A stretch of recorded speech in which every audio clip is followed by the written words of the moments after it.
وابستہ ہے امید میری تیرے کرم سے۔ الحمدللہ نحمده ونستعینه ونستغفره ونؤمن به ونتوکل علیہ ونعوذ باللہ من شرور انفسنا ومن سیئات اعمالنا من يهده الله فلا مضل له ومن يضلله فلا هادي له ونشهد ان لا اله الا الله ونشهد ان سيدنا ومولانا محمدا عبده ورسوله اعوذ بالله من الشيطان الرجيم بسم الله الرحمن الرحيم وما أرسلناك إلا رحمة للعالمين وقال تعالى وما محمد إلا رسول قد خلت من قبله الرسل وقال تعالى لقد كان لكم في رسول الله أسوة حسنة رب اشرح لي صدري ويسر لي أمري واحلل عقدة من لساني يفقهوا قولي سبحانك لا علم لنا إلا ما علمتنا إنك أنت العليم الحكيم صدق الله العظيم وبلغنا رسوله النبي الأمين الكريم ونحن على ذلك لمن الشاهدين والشاكرين والحمد لله رب العالمين۔ معزز سامعین کرام، پردہ نشین خواتین اسلام، بزرگان محترم، اللہ تبارک و تعالیٰ کا بڑا فضل اور احسان ہے۔ اللہ تعالیٰ نے ہمیں اور آپ کو دین اسلام کا پیروکار بنایا۔ پچھلے 2 جمعہ سے سیرت النبی صلی اللہ علیہ وسلم کے حوالے سے کچھ خاص باتیں آپ کے سامنے پیش کی گئیں، اور ان تمام باتوں کا خلاصہ یہ تھا کہ نبی کریم صلی اللہ علیہ وسلم کائنات میں سب سے محبوب، سب سے عزیز اور اللہ کے نزدیک سب سے مقرب نبی ہیں۔ انبیاء علیہم السلام سب سے اونچے ہیں، اور انبیاء میں بھی ہمارے آقا صلی اللہ علیہ وسلم تمام انبیاء میں اونچے ہیں، سید ہیں، سردار ہیں۔ اور جو اللہ تعالیٰ نے آپ کو اوصاف و کمالات سے نوازا تھا،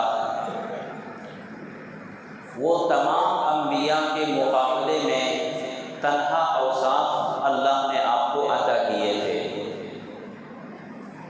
جیسے ہر نبی کے بارے میں کتابوں میں آتا ہے کہ کوئی خاص ان کے اندر صفتیں تھیں، خاص ان کے اندر خوبیاں تھیں، لیکن اللہ تعالیٰ نے اپنے آخری نبی جناب محمد رسول اللہ صلی اللہ علیہ وسلم کے اندر ساری خوبیاں اکمل طریقے پر رکھ دی تھی۔ اگر آپ حضور صلی اللہ علیہ وسلم کی کسی بھی صفت کی اور خوبیوں کی اگر بات کریں گے، مطالعہ کریں گے، تو آپ کو لگے گا کہ یہ صفت کسی اور نبی میں نہیں ہے۔ جیسے مثال کے طور پر حضرت یوسف علیہ السلام بہت خوبصورت تھے، حسن یوسف کہا جاتا ہے۔ تو حضرت یوسف علیہ السلام کی خوبصورتی کو اگر آپ دیکھیں گے تو آپ کو لگے گا کہ اللہ نے کتنی خوبصورتی اور کتنا حسن حضرت یوسف علیہ السلام کو دیا تھا۔ لیکن اب آپ آخری نبی جناب محمد رسول اللہ صلی اللہ علیہ وسلم کی خوبصورتی اب جب پڑھیں گے دیکھیں گے تو آپ کو ایسا لگے گا کہ یقیناً یہ خوبصورتی سب سے زیادہ ہے۔ حسن یوسف کے سامنے بھی حسن محمد بڑھا ہوا ہے، اور ہم اور آپ نے دیکھا نہیں ہے، جن صحابہ کرام نے دیکھا انہوں نے گواہی دی اور کتابوں میں موجود ہے۔ صحابہ کرام میری اور آپ کی طرح گھٹا کر بڑھا کر بولنے والے نہیں تھے۔ اگر ہمیں کسی نے رشوت دے دیا، کچھ پیسہ کچھ مٹھائی کھلا دی، تو ہم کالے تورے کو بھی بغولہ کہہ دیں گے، حسین و خوبصورت کہہ دیں گے، دن کو رات کہہ دیں گے۔ لیکن میری اور آپ کی طرح صحابہ کرام نہیں تھے، جو وہ دیکھتے وہی کہتے تھے۔ ایک صحابی رضی اللہ عنہ کہتے ہیں کہ چاندنی رات تھی اور اللہ کے رسول صلی اللہ علیہ وسلم کھلے میدان میں گھر کے آنگن میں آرام فرما رہے تھے، چاند نکلا ہوا تھا، تو میں غور کر رہا تھا، ایک نگاہ آسمان کے چاند پر اور دوسری نگاہ زمین کے چاند پر، میں دونوں میں دیکھ رہا تھا کہ کون حسین ہے۔ خدا کی عزت و جلالت کی قسم، وہ صحابی کہتے ہیں کہ میرے دل نے پکار اٹھا، میرے دل نے یہ گواہی دی کہ آسمان والے چاند سے زمین والا چاند خوبصورت ہے۔ یہ صحابی کی گواہی ہے۔ تو حضور صلی اللہ علیہ وسلم ہر اعتبار سے انمول تھے، یکتا تھے۔ صحابہ کرام نے ساری باتیں نوٹ کی ہیں اور ساری باتیں ہم تک پہنچی ہیں۔ ایک حسن کی بات کی۔ دوسری بات، جیسے حضرت ایوب علیہ السلام کے بارے میں بات آتی ہے کہ بہت صابر تھے، صبر ایوب کہا جاتا ہے کہ ایوب علیہ السلام بہت صبر کرنے والے تھے۔ ان کو بیماری لگی، ان کی فصل تباہ ہو گئی، ان کے اہل و عیال سب انتقال کر گئے، بہت پریشان تھے، لیکن ایک حرف شکایت بھی انہوں نے زبان پر نہیں نکالی۔ بہت صبر کرنے والے تھے۔ لیکن اب آپ ادھر آئیں، سیرت رسول صلی اللہ علیہ وسلم کا مطالعہ کریں تو آپ کو پتہ چلے گا کہ صبر ایوب کچھ بھی نہیں ہے ہمارے آقا کے صبر کے سامنے۔ ساری باتوں میں انبیاء علیہ السلام کے درمیان میں بھی کمپیئر کریں گے تو ہمارے آقا سب سے بڑھے ہوئے، سب سے افضل نظر آئیں گے۔ اور اللہ نے خود فرما دیا کہ اے میرے نبی، میں نے آپ کو تمام کائنات میں بسنے والے انسانوں کے لیے نمونہ بنایا ہے۔ اس سے بڑھ کر اور کیا شہادت چاہیے؟ آپ کی فیکٹری میں جب کوئی کسٹمر آتا ہے، کوئی پارٹی آتی ہے، تو آپ اپنی فیکٹری میں اپنے پروڈکٹ میں کون سی چیز ان کے سامنے پیش کرتے ہیں؟ سیمپل میں کون سی چیز آپ پیش کرتے ہیں جو آپ کے خزانے میں، جو آپ کی فیکٹری میں، کارخانے میں بہتر ہوتا ہے؟ بس یہی سمجھیں کہ اللہ تعالیٰ نے کائنات میں اپنے محبوب کو پیش کیا ہے کہ جو کچھ دیکھنا ہو میرے محبوب کو دیکھ لو، جو کچھ کرنا ہو ہمارے محبوب کو دیکھ لو۔ لقد کان لکم فی رسول اللہ اسوۃ حسنہ۔ اس سے بڑھ کر اور کوئی شہادت نہیں چاہیے۔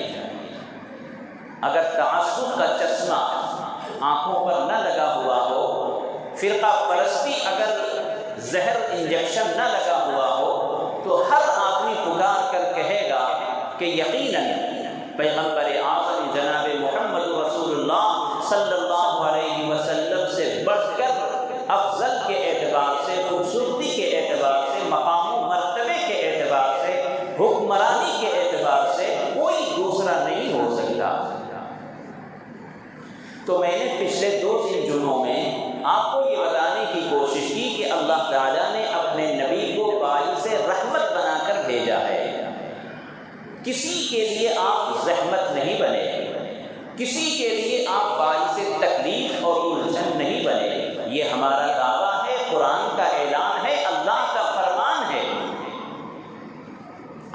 ظاہر سی بات ہے کہ ہم جن کے پیروکار ہیں، جن کے ہم متبع فرما بردار ہیں، تو ان کے پرتو، ان کی شعائیں اور ان کے رنگ اور ان کی خوشبو ہمارے اندر بھی محسوس ہونا چاہیے۔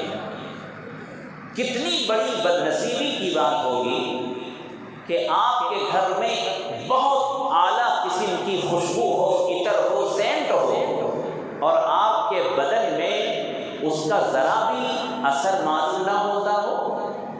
آپ کارخانہ چلاتے ہیں لیکن آپ کے بدن میں ذرا بھی اس کی خوشبو نہ ہو۔ حیرت ہے نا؟ تو ہم جس نبی اعظم، جس پیغمبر اعظم صلی اللہ علیہ وسلم کے متبع ہیں، ہم فخر کے ساتھ کہتے ہیں کہ ہم آقا صلی اللہ علیہ وسلم کی امت میں ہیں اور ہم آپ کے غلام ہیں، تو کچھ تو اثرات ہمارے اندر ہونے چاہیے، کچھ تو ہمارے اندر آپ کا رنگ و روپ ہونا چاہیے۔ اور جب اللہ نے اپنے نبی کو نمونہ بنایا ہے تو نمونے کے مطابق ہمیں اپنا کام کرنا چاہیے۔ اگر کسی نے آپ کو پلان بنا کر دیا ہے، انجینئر نے پلان بنا کر دیا ہے، نمونہ بنا کر دیا ہے، تو جو مستری ہوگا، جو کنٹریکٹ لیا ہوگا، وہ کیسا مکان بنائے گا؟ جو نمونہ آپ نے پیش کیا ہے اسی کے مطابق مکان بنانا ہے، اسی کے مطابق برج تیار کرنا ہے، اسی کے مطابق بلڈنگ بنانی ہے۔ اگر نمونے کے مطابق بلڈنگ نہیں بنی تو مالک مکان پوچھے گا کہ میں نے اتنا پیسہ خرچ کر کے پلان بنایا، مستری ملازم تم نے نمونے کے مطابق مکان نہیں بنایا۔ جب 2 کوڑی کی زمین اور 2 کوڑی کا مکان اگر نمونے کے مطابق نہ ہو تو یہاں ایک دوسرے سے پوچھا جاتا ہے، ایک دوسرے سے سوال کیا جاتا ہے۔ تو مومنوں، مسلمانوں، اپنے سینے پر ہاتھ رکھ کر دیکھو، جس کائنات کے کارساز نے اور مالک کائنات نے نمونہ بنا کر بھیجا ہے اپنے نبی کو، اس نمونے کے مطابق ہم نے زندگی نہ گزاری تو کیا وہ خالق کائنات ہم سے نہیں پوچھے گا؟ کیا اس مالک کائنات ہم سے نہیں پوچھے گا کہ ہم نے نمونہ بھیجا تھا تمہارے لیے، تم نے اپنی زندگی اس نمونے کے مطابق گزاری ہے یا نہیں؟ سمجھنے کے لیے اشارہ کافی ہے۔ غرض میرے دوستو، اللہ کے نبی علیہ السلام کے ہم غلام ہیں، اور غلام کی کوئی اپنی مرضی نہیں ہوتی۔ جہاں غلام کہہ دے وہیں ہمیں رکنا ہے، چلنے کو کہے تو چلنا ہے۔ اگر سفر میں کہیں آپ جا رہے ہوں تو مالک کی نیت کا اعتبار ہوتا ہے۔ مالک نے کہیں اقامت کی نیت کر لی، ٹھہرنے کی نیت کر لی، تو غلام کی نیت کا اعتبار نہیں ہے۔ جو علماء ہیں، اہل علم ہیں، سمجھتے ہیں کہ اقامت میں اور سفر میں نیت کا اعتبار مالک کی نیت کا اعتبار ہوتا ہے، غلام کی نیت کا اعتبار نہیں ہوتا۔ تو ہم دنیا کے سفر میں ہیں، ہمارے آقا نے جو فرمایا ہے اس سفر میں ہماری کوئی مرضی نہیں ہوگی، ہماری کوئی نیت نہیں ہوگی۔ بہرحال میرے دوستو، اللہ کے نبی علیہ السلام اس دنیا میں رحمت للعالمین بنا کر بھیجے گئے۔ رحمت للعالمین کی انتہا دیکھیں۔ ایک مرتبہ اللہ کے نبی علیہ السلام نے فرمایا کہ اے میرے اللہ سے دعا کی، التجا کی، اللہ سے فریاد کی کہ اے میرے پروردگار، میں نے اپنی زندگی میں کبھی کسی کو مارا ہو، کبھی کسی کو کوئی تکلیف دی ہو، یا کبھی کسی سے تکلیف محسوس کر میں نے ان کو بددعا دے دی ہو۔ اگر کی بات ہے آپ نے کسی کو مارا نہیں اور کسی کو زحمت نہیں دی، لیکن اس کے باوجود آقا فرماتے ہیں اے میرے پروردگار، اگر میں نے کبھی کسی کو تکلیف دی ہو، کسی کو مارا ہو، صحابہ کرام خود فرماتے ہیں کہ آپ نے کسی کو نہیں مارا، جنگ کے میدان کے علاوہ آپ نے کسی کو نہیں مارا۔ آپ تو بڑے وسیع الظرف تھے، آپ تو راستے میں کانٹے ڈالنے والوں کے گلے میں ہار ڈالا، آپ کو تکلیف پہنچانے والے، آپ کو گالیاں دینے والے کو آپ نے دعاؤں سے نوازا، آپ اپنے دشمنوں کو، آپ کے جان کے دشمنوں کو گلے سے لگایا۔ تو اللہ کے رسول نے اللہ سے دعا کی، اے میرے اللہ، اگر میں نے کسی کو کبھی تکلیف دی ہو، میں نے کبھی کسی کو بد دعا دے دی ہو، تو اے میرے اللہ، میرے ان بد دعا والے کلمات کو ان کے حق میں دعا بنا دے۔ اللہ اکبر! اس سے بڑھ کر اور کیا رحمت کی دلیل اور رحمت کی بات ہو سکتی ہے؟ یعنی اگر میں نے کسی کو تکلیف دی ہے تو وہ تکلیف ان کے لیے رفع درجات کا ذریعہ بنا دے، اور میں نے کسی کو بد دعا دی ہے تو اس لفظ کو اور اس کلمے کو دعا والا جملہ بنا دے، رحمت والا جملہ بنا دے۔ اس کا کیا مطلب ہوا کہ آپ نے کبھی کسی کو تکلیف نہیں دی۔ اور ایک ایک واقعات ہیں اس امت کے لیے۔ اللہ کے نبی علیہ السلام کتنا غمگین رہا کرتے تھے۔ جیسے ہمارے گھر کسی عزیز کا جنازہ ہو جائے، کسی کا انتقال ہو جائے، تو آپ پہلے دن جتنا غمگین رہتے ہیں، اللہ کے نبی علیہ السلام اس سے زیادہ ہمیشہ غمگین رہا کرتے تھے۔ سینے میں ایک ایسی آواز آتی تھی جیسے مکھیوں کی بھنبھناہٹ، یا ہنڈیوں میں اگر پانی کھولے تو اس کی جو آواز آتی ہے، اللہ کے نبی علیہ السلام کے سینے مبارک سے ایسی آواز ہمیشہ نکلتی تھی۔ گھٹنے کی، درد کی، سوزش اور تپش کی آواز آتی تھی۔ وہ کس لیے؟ اس امت کے لیے۔ جس واقعے کو میں نے ادھورا چھوڑا تھا کہ ایک مرتبہ حضرت جبریل علیہ السلام تشریف لائے، تو اللہ کے نبی علیہ السلام نے دیکھا کہ حضرت جبریل بہت غمگین ہیں، تو پوچھا، جبریل آج میں تجھے غمگین دیکھ رہا ہوں، مغموم دیکھ رہا ہوں، غمزدہ دیکھ رہا ہوں، کیا بات ہے؟ حضرت جبریل علیہ السلام نے عرض کیا، اے اللہ کے رسول، آج میں نے جہنم کا نظارہ کیا ہے، اللہ کے حکم سے میں نے جہنم کو دیکھا ہے، تو اس میں آپ کی امت کے گنہگاروں کو بھی دیکھا ہے، اس کی وجہ سے مجھے غم ہے اور مجھے تکلیف ہے۔ اللہ کے نبی علیہ السلام نے اور اس کی تفصیل چاہی، تو حضرت جبریل نے بتایا کہ جہنم کے 7 درجے ہیں، جہنم کے 7 درجے ہیں۔ سب سے نچلا جو درجہ ہے اس میں منافقین کو رکھا گیا ہے۔ ان المنافقین فی الدرک الاسفل من النار، قرآن کریم میں ہے، اللہ تعالیٰ فرماتا ہے کہ منافقین کو جہنم کے سب سے نچلے درجے میں رکھا جائے گا، جہاں زیادہ آگ ہوگی اور زیادہ اسے تکلیف ہوگی۔ منافق کسے کہتے ہیں؟ منافق اسے کہتے ہیں جو زبان پر صرف اسلام کا نام رکھتا ہو، دل میں کفر رکھتا ہو، اسلام سے نفرت رکھتا ہو، اسلامی تعلیمات سے دوری اور نفرت رکھتا ہو، اس کو کہتے ہیں منافق۔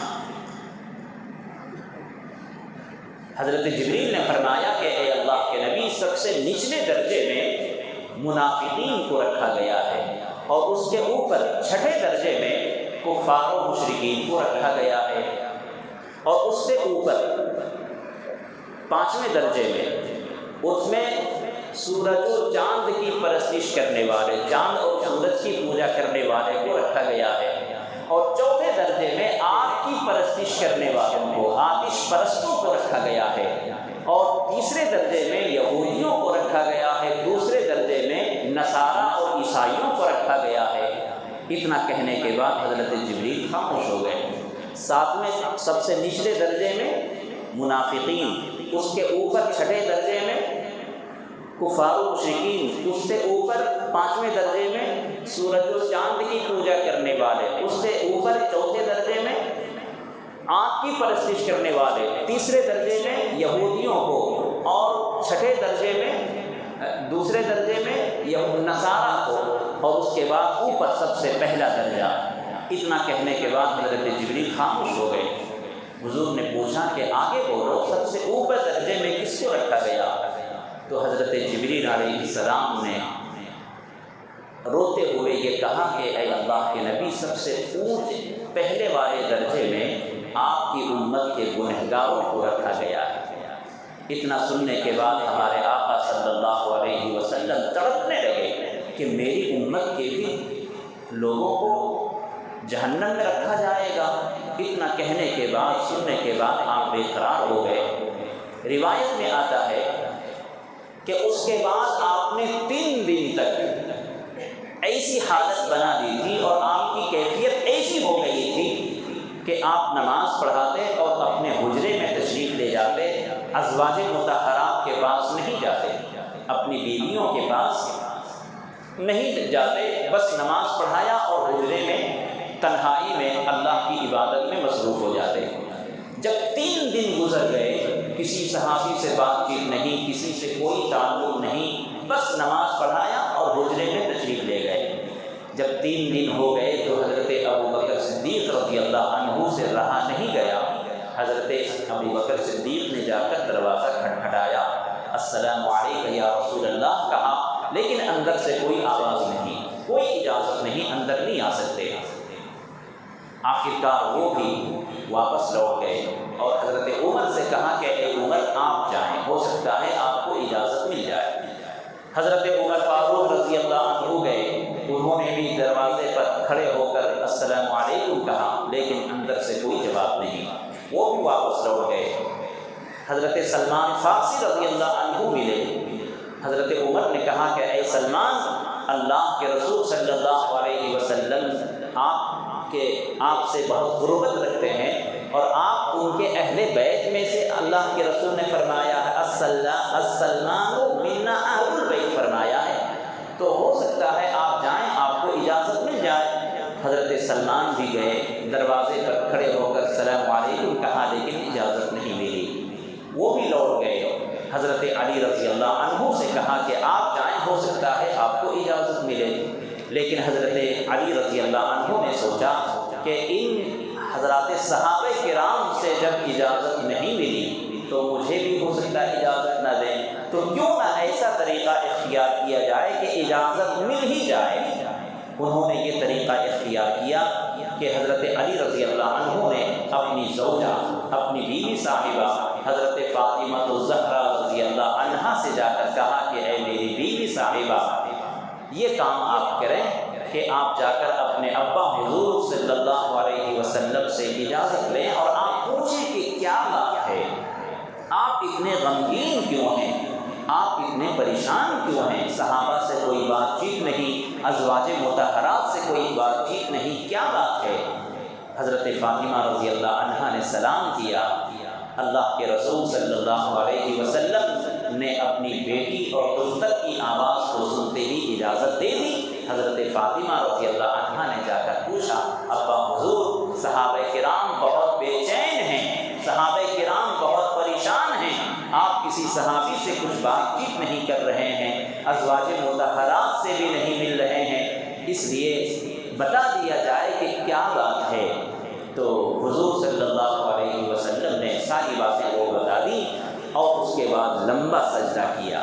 حضرت فاطمہ وہی ہیں، لمبا سجدہ کیا اور اپنے سر کو اٹھایا اور کہا کہ اے میری بیٹی، ایسا ایسا واقعہ ہے، لیکن میں اللہ تعالیٰ سے روؤں گا، اللہ سے مانگوں گا، دعا کروں گا، اور جب تک اللہ تعالیٰ میرے ان امتیوں کے لیے جو جہنم میں ڈالے جائیں گے ان کی بخشش کا پروانہ نہیں دے دوں گا، میں اطمینان سے نہیں رہوں گا۔ چنانچہ اللہ کے رسول صلی اللہ علیہ وسلم سجدے میں تھے، اللہ تعالیٰ نے فرمایا وَلَسَوْفَ يُعْطِيكَ رَبُّكَ فَتَرْضَىٰ، کہ اللہ آپ کا رب اتنا دے دے گا کہ آپ راضی ہو جائیں گے۔ چنانچہ حضور صلی اللہ علیہ وسلم فرماتے ہیں کہ قیامت کے دن اللہ تعالیٰ نے وعدہ کیا ہے کہ مجھے اتنا دے گا کہ میں اللہ سے راضی ہو جاؤں گا، اور میں اللہ سے اس وقت تک راضی نہیں ہوں گا جب تک میری یہ بات پوری نہ ہو جائے کہ میری امت میں سے ہر شخص جہنم سے نکال کر جنت میں ڈال دیا جائے۔ میرے دوستو، یہ پورا واقعہ ہوا اس سے آپ اندازہ لگائیں کہ اس امت کے لیے ہمارے آقا صلی اللہ علیہ وسلم کتنے رنجیدہ رہتے تھے، کتنا غمگین رہتے تھے، اور اللہ سے کس طریقے سے التجا فرماتے تھے کہ امت محمدیہ کا ایک فرد بھی جہنم میں نہ جائے۔ اس لیے میرے دوستو، جس نبی کے ہم گانے والے ہیں، جس نبی کے ہم ماننے والے ہیں، جس نبی کے ہم پیروکار ہیں، خدا کی قسم اگر ذرا بھی اگر ہمارے اندر غیرت ہو تو ہم اس نبی کی ایک سنت کو ہم ترک نہ کریں، اس نبی کے ایک فرمان کو ہم نہ چھوڑیں جو نبی اپنے پیٹ پہ پتھر باندھ کر ہمیں دین کی دعوت، دین کی تعلیم اور اللہ کے دین کو پہنچایا ہو اور اس امت محمدیہ کو ہلاکت و بربادی سے بچانے کی کوشش کی ہو۔ اس لیے سیرت رسول صلی اللہ علیہ وسلم کا اہم پیغام یہ ہے، سیرت رسول صرف سننے کے لیے نہیں، کام کے مزے کے لیے نہیں، اپنی زندگی کو بدلنے کے لیے سنیں، اپنی زندگی کو صحیح رخ پر ڈالنے کے لیے سنیں، تب جا کر ہمیں سیرت رسول صلی اللہ علیہ وسلم کا پھل ملے گا اور اس کا فائدہ ہوگا۔ میرے دوستو، سیرت رسول میں اور بعثت نبوی میں اللہ کے نبی علیہ السلام اس دنیا میں تشریف لائے، کیوں آئے آپ؟ سوالات انبیاء میں آپ آخری نبی ہیں، کیوں تشریف لائے؟ آپ کو اللہ نے کیوں بھیجا؟ بہت سے مقاصد ہیں، لیکن اللہ تبارک و تعالیٰ نے آپ کو نبی بنا کر بھیجا ہے، معلم بنا کر بھیجا ہے، سکھانے والا۔ ہمارے آقا صلی اللہ علیہ وسلم اس دنیا میں معلم بنا کر بھیجے گئے۔ معلم کا مطلب سکھانے والا، تعلیم دینے والا، اللہ کے احکام کو پہنچانے والا۔ مبلغ بنا کر بھیجے گئے، مبشر بنا کر بھیجے گئے، نذیر بنا کر بھیجے گئے۔ تو معلم کا مطلب ہے تعلیم دینے والا، سکھانے والا۔ افسوس ہے میرے دوستو، جس کا نبی معلم ہو، جس کا قرآن اقرأ بسم ربک الذی خلق کہتا ہو، قرآن کی سب سے پہلی آیت اقرأ بسم ربک الذی خلق، اور ہمارے آقا معلم بن کر تشریف لائے، لیکن آج ہمارا حال کیا ہے؟ خون کے آنسو ہونے چاہیے۔ ہمارا حال کیا ہے؟ ہم جاہل بنتے جا رہے ہیں، دین سے ناواقف اور غافل بنتے جا رہے ہیں۔ آپ کو واقعات بتاؤں، آپ انگلی دانتوں تلے دبائیں گے۔ کتنی جہالت ہے۔ اسلام آئے، قرآن اترے ہوئے 1400 سال گزر گئے، 1443 سال، تقریباً 1450 سال گزر گئے، لیکن آج بھی ہمارے درمیان اتنا اندھیرا ہے، اتنی تاریکی ہے۔ ابھی 5-6 دن پہلے عشاء کی نماز یا مغرب کی نماز پڑھ کر نکل رہا ہوں تو 2 آدمی مجھے ایک طرف لے کر مسئلہ پوچھنے لگے کہ حضرت میاں بیوی میں نہیں بن رہی ہے تو کیا کیا جائے؟ میں نے کہا ریزن کیا ہے، وجہ کیا ہے میاں بیوی میں نہ بننے کی وجہ کیا ہے؟ تو جو وجہ بتائی ہے میں بتاؤں آپ کو، ہو سکتا ہے کسی کی اصلاح ہو جائے، ہو سکتا ہے کسی کے ذہن کی صفائی ہو جائے۔ لڑکے والے نے یہ کہا، اور شادی ہو کر صرف 6 مہینے ہوئے، شادی ہو کر صرف 6 مہینے، 2 مہینے لڑکے کے گھر میں تھی دلہن عرس، اس کے بعد 4 مہینے سے اپنے باپ کے گھر ہے اور طلاق یا خلا کرنا ہے۔ میں نے پوچھا کیوں، کیا بات ہے، اتنی جلدی کیا ہے، کیا مسئلہ آ گیا، 6 مہینے میں طلاق اور خلا؟ تو اس شخص نے کہا کہ دراصل حضرت بات یہ ہے کہ جب میری بیٹی کی شادی ہو کر یہ گئی تو 2 مہینے رہی اور دولہے کے باپ کا یعنی میرے سمدھی کا انتقال ہو گیا۔ تو لڑکے کا یہ کہنا ہے کہ یہ عورت منحوس ہے، اس کے آتے ہی میرے باپ کا انتقال ہو گیا۔ کتنی بڑی جہالت ہے۔ اس کم بخت کو یہ سوچنا چاہیے کہ چلو تمہارے باپ کا انتقال ہوا اس کی وجہ سے، لیکن تمہارے اور بھی جو رشتہ دار انتقال ہوئے ہوں گے، تمہارے دادا کا انتقال ہوا، نانی کا انتقال ہوا، دادی کا انتقال ہوا، جس کا بھی انتقال ہوا ہو اس وقت تو یہ آپ کے گھر نہیں تھی۔ یہ جہالت ہے۔ جو عورتوں کو منحوس سمجھتے ہیں، میں سمجھتا ہوں اس آدمی سے سب سے بڑا منحوس کوئی نہیں ہوگا جو عورت کو منحوس سمجھے، اس لیے کہ اللہ کے رسول صلی اللہ علیہ وسلم نے وضاحت کے ساتھ فرمائی، مینشن کر کے فرمایا کہ نحوست اگر کسی چیز میں ہوتی تو عورت میں ہوتی، لیکن عورت میں نحوست نہیں ہے۔ یعنی ایک دم کھنگال دیا ہمارے ذہن کو کہ جو لوگ یہ سمجھتے ہیں، زمانے جاہلیت میں ایسا تصور تھا کہ لوگ عورتوں کو منحوس سمجھا کرتے تھے۔ اللہ کے رسول نے نام لے کر فرمایا کہ عورتوں میں نحوست نہیں ہے، لیکن آج ہمارے لوگوں میں، ہمارے معاشرے میں یہ ایک بے سر پیش کی بات، اللہ پر الزام لگانے کی بات۔ کیا اللہ تبارک و تعالی ملک الموت کی جگہ پر اس عورت کو پیدا کیا ہے؟ اس لیے میرے دوستو یہ جہالت کی بات ہے۔ بہت ساری باتیں ہیں جو ہمارے معاشرے میں پنپ رہی ہیں، اور بیانات سن کر، تقریریں سن کر نہ جانے کہ ہمارے ذہن و دماغ میں کیوں اس کا اثر نہیں ہو رہا ہے۔ اس لیے اللہ کے واسطے سیرت رسول کا پیغام یہ ہے کہ ہم دینی تعلیم حاصل کریں، اچھائیوں کو حاصل کریں، برائیوں کو نکالیں، زمانے جاہلیت کے خیالات کو، رسومات کو، بدعات کو، خرافات کو نکالیں۔ جب تک ہم ان رسومات کو اور ان بدعات کو اور غلط خیالات کو ہم نہیں نکالیں گے، اسلام سے ہمیں کوئی فائدہ نہیں ہوگا۔ اس لیے دعا کریں اللہ تعالی ہمارے معاشرے میں، سماج میں پھیلی ہوئی برائیوں کو ہمیں ختم کرنے کی توفیق عطا فرمائے۔ ہمارے گھر کی برائی ہمیں خود ختم کرنی ہے، ہمارے دل کی برائی خود ہمیں ختم کرنی ہے، کوئی دوسرا ہمارے گھر پر آنے والا نہیں ہے۔ گھر گندا ہوتا ہے، جھاڑو ہمیں خود لگانا پڑتا ہے۔ اس لیے اپنے دلوں کی صفائی کریں، سیرت رسول صلی اللہ علیہ وسلم پر عمل اور چلنے کی توفیق عطا فرمائے۔ وآخر دعوانا ان الحمد للہ رب العالمین۔